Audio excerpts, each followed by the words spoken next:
नमस्कार, मेरा नाम शैलेंद्र है। आप एटीवी बिहार देख रहे हैं और आज स्वतंत्रता दिवस है। इसकी हार्दिक शुभकामनाएं हमारे सभी दर्शकों को। आपका जीवन खुशहाल हो। स्वतंत्रता दिवस पर आपको बहुत बहुत शुभकामनाएं, बहुत बधाई। और आज के दिन पटना से लेकर दिल्ली तक घोषणाएं हुई, चाहे मुख्यमंत्री हों और चाहे प्रधानमंत्री, दोनों ने अपने अपने हिसाब से युवाओं को लुभाने की कोशिश की, उनके परिवारों को लुभाने की कोशिश की और उनके जरिए एक संदेश देने की कोशिश की कि नहीं, हम आपके लिए चिंतित हैं। और ये चिंता शिक्षा को लेकर है। शिक्षा की चिंता लाल किले पे भी दिखी और शिक्षा की चिंता जो है वो गांधी मैदान में भी। अब ऐसे में ये है क्या ये चिंताएं जो हैं वो प्रैक्टिकल हैं यानी प्रायोगिक हैं, या कि फिर ये चिंताएं वही जो पहले से चिंताएं होती रही हैं कि नेकी कर दरिया में डाल, हालांकि नेकी होती नहीं है। देखने में लगता है कि हाँ नेकी हो रही है और जो चीज़ें हैं जैसे वैसे चलती रहें, कुछ लोगों को फ़ायदा हो जाए और लोग अपना उसी हिसाब से चलते रहें। शशि जी हैं, वरिष्ठ पत्रकार हैं शशि भूषण जी, और राहुल जी हैं, एसोसिएट प्रोफेसर हैं ओपी जिंदल यूनिवर्सिटी सोनीपत में। दो विशेषज्ञ हैं, शिक्षा के विशेषज्ञ और शिक्षा के लिए काम करने वाले। ये पत्रकार तो इंसाइक्लोपीडिया कहा जाता है। शशि जी, ये बताइए, आप तो बिहार देख रहे हैं इतने दिन से, लगता है कि जो घोषणा हुई है ऊपर भी या नीचे भी, तो वो है जमीन पे आने वाली की बस? देखिए, अभी तक जो युवाओं को ध्यान में रख के जितनी आज घोषणाएं हुई है, अभी पिछला इतिहास आप देखें कि क्या हमारे युवाओं के लिए जो यूनिवर्सिटी है वे मानक पर आ गए हैं, क्या इसके अलावा स्कूल हैं वे मानक पर काम कर रहे हैं। हमारी शिक्षा की जितनी टेक्निकल संस्थाएं हैं, चाहे वो मेडिकल क्षेत्र में हो या इंजीनियरिंग क्षेत्र में हो या सामान्य शिक्षा है, वे क्या उस मानक पर हैं? क्या हमारे कॉमर्स की शिक्षा उस मानक पर है? आखिर इस देश को हर तरह के अच्छे विद्यार्थियों की जरूरत है, अच्छे स्टूडेंट की जरूरत है। तो अभी तक ओवरऑल जो लग रहा है उसमें अगर आप ग्रेडिंग करना चाहेंगे तो बहुत ही खराब स्थिति है, खास करके बिहार में। हम बिहार में ऐसे किसी संस्था को नहीं कह सकते हैं जो देश में एक चोटी का अपना स्तर बनाए हुए हो, चाहे वह साइंस हो, चाहे वह आर्ट्स हो या कॉमर्स हो। बिहार के विद्यार्थी भागे चले जा रहे हैं।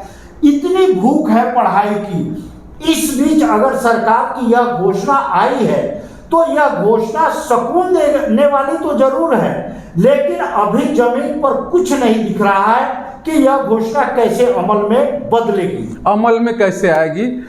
राहुल जी, अमल में कैसे आएगी? आप लोग तो कहें कि आंकड़ों के विद्यार्थी हैं, आंकड़ों के शिक्षक हैं, तो क्या लगता है कि आंकड़े ही रहेंगे कि कुछ धरती पे आ जाएगा?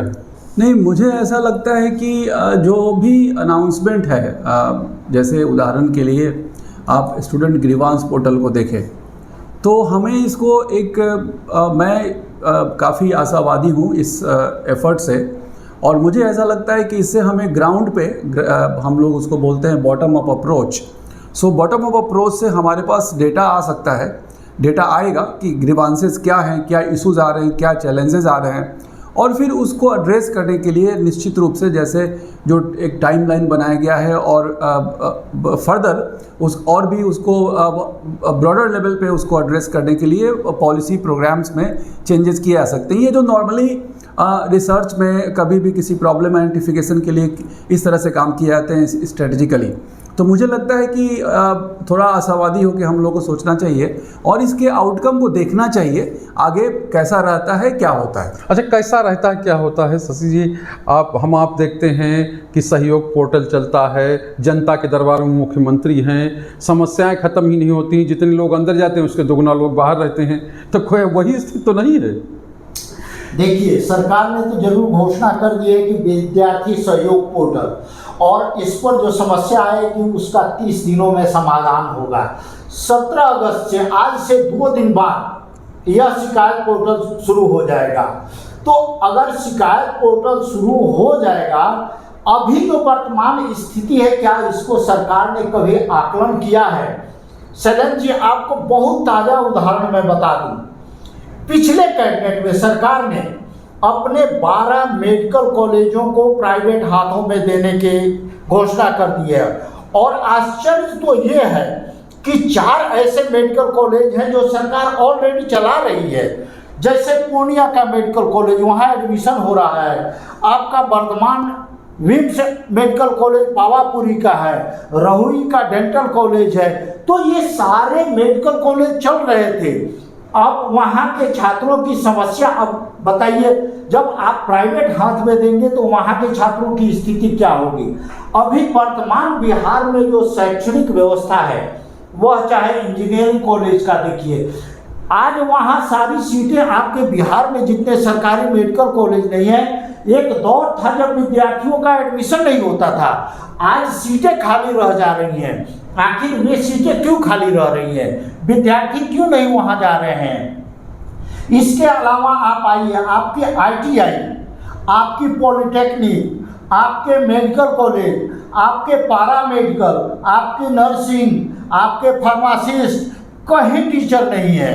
तो आप कैसे ये दावा कर सकते हैं कि 30 दिन में आखिर कौन सी समस्या है? छात्रावास नहीं है, छात्रावास के लिए लड़ाई हो रही है, यह समस्या दूर नहीं। तो छात्रों की आखिर कौन सी समस्या को सरकार दूर करेगी? और कौन, जी हाँ, तो दिख रहा है कि ये समस्याएं हैं, तो सरकार अपना कदम ही पीछे खींच रही है।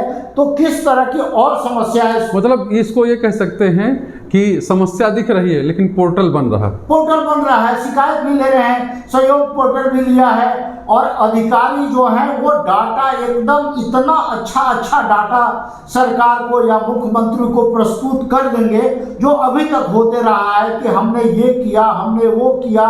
लेकिन सच्चाई ये है कि हमारे स्कूल में क्या, कितने शिक्षक हैं। सबसे बड़ी बात है, आज जो वर्तमान एजुकेशन है, बाजार की जो मांग है, उसके लिए क्या हमारे पास शिक्षा की व्यवस्था है?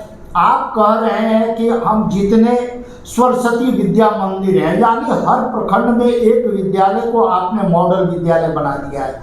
वहाँ आप कह रहे हैं कि IIT की तैयारी कराएंगे, वहाँ JEE की तैयारी कराएंगे, वहाँ नीट की तैयारी कराएंगे।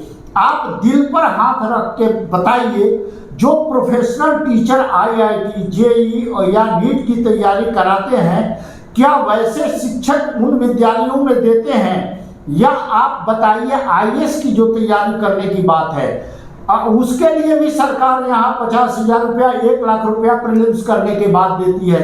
तो आखिर यहाँ वो विद्यार्थी जो हैं, क्या इन्हीं कॉलेज के शिक्षक से पढ़ते हैं या कोचिंग लेने के लिए दिल्ली जाते हैं? तो जब तक आप अपने स्कूल को, अपने कॉलेज को और अपने यूनिवर्सिटीज़ को जब तक मजबूत नहीं बनाएंगे, वहाँ शिक्षक, लैब, पढ़ाई की व्यवस्था ठीक नहीं करेंगे, तो समस्या तो रोज आएगी। उससे क्या होगा?